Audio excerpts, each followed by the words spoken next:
Burmese authentic recipe PRAN சேபியம் எப்படி செய்கிறதுன்னு பார்க்கலாம் வாங்க. சட்டியில் ஒரு கரண்டி அளவு எண்ணெய் சேர்த்துருக்கேன். எண்ணெய் நல்லா சூடாகட்டும். பாதி வெங்காயம் நல்லா சாப் பண்ணி ஆட் பண்ணிக்கலாம். வெங்காயம் வந்துட்டு ரொம்ப வதங்க தேவையில்ல, கண்ணாடி பதம் வந்தால் போதும். இதுக்கு மசாலா வந்துட்டு பாதி வெங்காயம் பாதி தக்காளி, 10 பல்லு பூண்டு, 10 காஞ்ச மிளகா நல்லா பேஸ்ட்டாக கிரைண்ட் பண்ணி வச்சுருக்கேன். இதுவுமே சேர்த்துட்டு நல்லா மிக்ஸ் பண்ணி விட்டுடலாம். கொஞ்சமாக மஞ்சள் பொடி, கொஞ்சமாக சால்ட்டும் சேர்த்துட்டு நல்லா மிக்ஸ் பண்ணி விட்டு எண்ணெய் பிரிஞ்சு வந்து தொக்கு கன்சிஸ்டன்சி வர வரைக்கும் நல்லா மிக்ஸ் பண்ணி விட்டுக்கலாம்.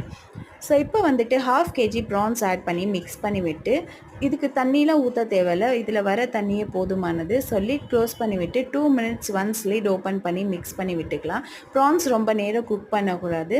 ஸோ எண்ணெய் பிரிஞ்சு வந்தது ஸ்டவ் ஆஃப் பண்ணிட்டா சூப்பரான டேஸ்டியான ப்ரான் சேபியம் ரெடி.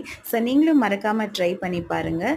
டேஸ்ட்டுக்கு நான் கேரண்டி. ஸோ வீடியோ பிடிச்சிருந்தா லைக் பண்ணுங்கள், சேனலை மறக்காமல் சப்ஸ்கிரைப் பண்ணிக்கோங்க. தேங்க்ஸ் ஃபார் வாட்சிங். பாய்.